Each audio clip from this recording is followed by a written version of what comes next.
Alors oui, bonjour à tous, ici Lasquoi, aka l'escroc, aka beaucoup trop de choses.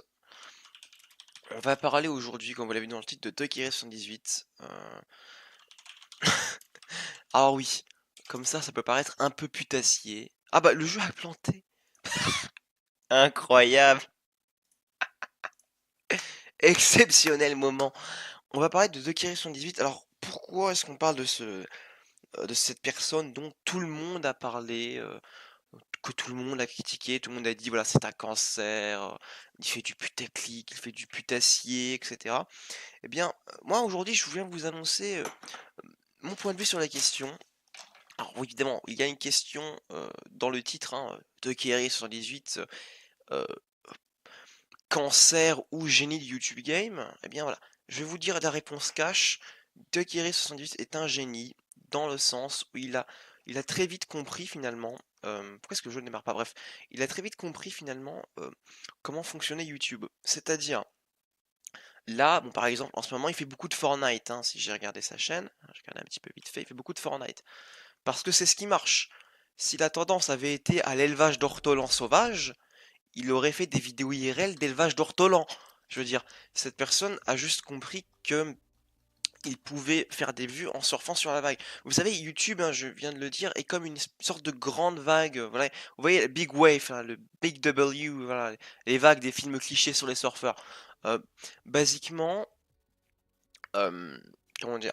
Basiquement, YouTube est une grande vague, c'est-à-dire que si tu fais quelque chose mais que tu es en avance, eh ben tu la rates parce que t'as pas d'élan. Si tu le fais en retard, bah tu chopes pas la vague. Si tu le fais mal, tu te croûtes. Mais par contre, si tu le fais bien et pile au bon moment, bah t'es au-dessus, t'es over the top. Et finalement, bah tu perces. Et c'est exactement ce qu'il a fait. En commençant en faisant, il y a des années, à faire des vidéos sur code, etc., où il donnait son avis, il s'est déjà construit une petite communauté. Bon, qui est évidemment pas aussi massive que celle qu'il a aujourd'hui, hein, bien entendu. Il s'est déjà construit une petite communauté avec laquelle il a pu, entre guillemets, avec laquelle il a pu, comment dire, qui a partagé les concepts qu'il a commencé à mettre en place avec l'arrivée de tous les youtubeurs cancer, etc. C'est-à-dire que oui, on le connaît pour la dégustation, on le connaît pour toutes les vidéos, je ne sais plus quelle personne rate son ramadan, explication. Finalement, tout ce qu'il fait, c'est jouer un personnage et surfer sur la vague. Alors oui, pour les personnes qui pourraient voilà, utiliser comme argument que oui, alors utiliser un personnage c'est mal, etc. Sachez que tous les youtubeurs, aussi respectables qu'ils sont, jouent un personnage, pour la majorité d'entre eux. Je sais pas, on va prendre des exemples, des vieux, des nouveaux, des trucs qui marchent moins, dans différents domaines. Alors, exemple simple, voilà. Pour ceux qui aimaient le vieux YouTube avec les critiques de vidéos, typées Antoine Daniel, Mathieu Sommet, etc.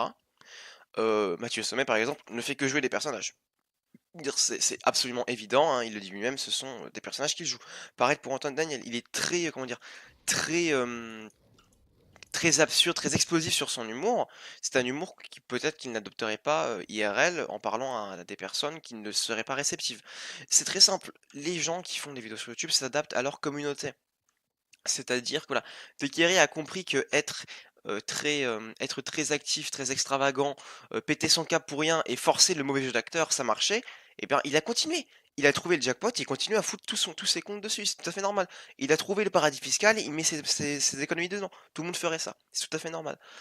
En plus de ça, c'est pas quelqu'un qui vole du contenu ou qui vole des concepts ailleurs. Quand un concept comme la dégustation est tellement énorme qu'il en devient un hashtag comment dire, ou un secteur de recommandation YouTube à lui tout seul, c'est pas qu'il vole le concept, c'est juste qu'il surfe sur la vague, tout bêtement. Donc non, De Kerry n'est pas un cancer, je dirais plus que c'est un opportuniste. C'est-à-dire que oui, alors évidemment c'est pas très bien, il n'y a pas de travail, il y a peu de montage, il joue à tout ce qu'il joue, enfin, il joue, il fait tous les types de vidéos qui sont populaires en ce moment, etc.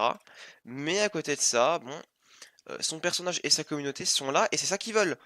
Hem, j'ai beaucoup d'amis, hein, parce que moi honnêtement, hein, ce serait mentir que vous dire que je regarde beaucoup The Kerry, ce serait vous mentir. Mais j'ai beaucoup d'amis qui le font, qui le soutiennent, qui le regardent et qui apprécient beaucoup ce qu'il fait, justement parce qu'ils aiment le personnage. Est-ce que je pourrais casser la porte? Merci. Parce qu'ils aiment le personnage, tout bêtement. Oh non, mais on s'en branle, lui, Jetpack. Oh! Non, mais Jetpack, c'est la baisse. Bref. qui regardent parce qu'ils aiment le personnage. Ils savent que le jeu d'acteur est mauvais, donc bon, tu une sorte d'ironie dans ça parce que voilà, finalement tout le monde sait que ce qu'il raconte c'est une connerie. Ça veut dire tout le monde sait voilà que c'est surjoué et cetera, tout le monde sait ça et pourtant on continue à le regarder parce qu'on aime le personnage qu'il incarne et on aime voilà, les délires qu'il a avec lui, avec sa communauté tout simplement. On va dire et derrière ça, il y a aussi, il y a aussi une réelle optique, dans le travail YouTube. Putain, j'utilisais beaucoup trop compliqué. Il y a aussi un réel concept, c'est-à-dire, voilà, la quantité avant la qualité. Voilà, tu beau dire ce que tu veux, bon, même si c'est des vidéos qui sont pas travaillées avec pas de montage et cetera, je pense pas que tout le monde soit capable de pondre genre 4 vidéos par jour en période de ramadan, quoi. Les mecs. Alors évidemment, je dis pas que vous êtes tous des jaloux, tous des rageux de son succès, j'en ai rien à foutre, hein, moi je donne mon avis, c'est tout.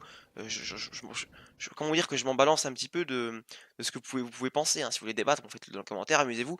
Il est pas dit que j'en aurais quelque chose à foutre, soyons francs. Mais à côté de ça, voilà, il y a un réel concept qui est, voilà, qui est un petit peu l'inverse de ce que les youtubeurs, entre guillemets, on va dire, les youtubeurs de bonne entente, de bonne aloi, promulguent, c'est-à-dire oui, faites du montage, continuez votre délire. Lui, il fait l'inverse et ça marche pour lui et c'est tant mieux pour lui d'ailleurs. Il y a peu de montage, il y a peu de travail, les topics sont assez récurrents, c'est assez cancer, c'est assez putassier, mais ça fonctionne et c'est ce que les gens demandent sur YouTube. Donc il est vrai que les personnes en recherche de contenu plutôt poussé heu, ne vont pas s'y retrouver dans sa chaîne parce qu'ils vont être là en mode: «Mais bordel, moi je voulais des vraies critiques, je voulais des vrais voilà, des vrais trucs». Même quoique bon, quand tu vois les titres, tu comprends déjà que c'est pas un truc qui va révolutionner le monde, hein. On va être franc, quoi. On va être franc. Mais bon, c'est aussi une preuve qu'il ne ment pas sur la marchandise. Il sait qu'il fait quelque chose de peu travaillé, et qu'il s'adresse à un public en particulier qui est un public relativement jeune, relativement cancer ou relativement OSEF. Eh bien, il surfe là-dessus. Il a compris que la majorité des personnes sur YouTube, préféraient plutôt que de comment dire? De suivre une communauté ou une chaîne, elles préféraient, suivre ce qu'elles voyaient à l'écran. C'est-à-dire oui, tu une miniature qui est aguicheuse, les gens vont venir la voir. C'est comme ça que fonctionne YouTube aujourd'hui. Donc lui, tout ce qu'il fait finalement, c'est il a compris comment ça marchait, il a compris l'algorithme, il a compris comment voilà, et il a compris qu'il fallait faire des vidéos de plus de 10 minutes, il a compris à l'époque du référencement par pouce bleu, bah, il a compris qu'il fallait demander les pouces bleus. Tout ce qu'il fait, c'est surfer sur la vague et profiter du système. C'est juste un exemple de quelqu'un qui finalement, derrière un personnage un petit peu grossier et qui peut paraître bête, quelqu'un qui finalement est intelligent dans ce sens parce qu'il a absolument compris comment ça fonctionnait, tout bêtement. Donc oui, Doc est un génie du YouTube Game. Pas dans le sens où son contenu est exceptionnel et qu'il ravit petits et grands dans les rires et les larmes des hommes fins. C'est juste que il a compris comment ça fonctionnait. Et en cela, je trouve que c'est quelqu'un de respectable dans le sens où il assume pleinement ce qu'il fait et il n'y a pas encore trop de polémiques de plagiat, etc. Les seules polémiques qu'il y a, c'est ah bah oui, c'est de la merde, c'est cancer, on s'en branle. Bien écoute, PO, si tu t'en branles, ne clique pas. Tout simplement, ne clique pas.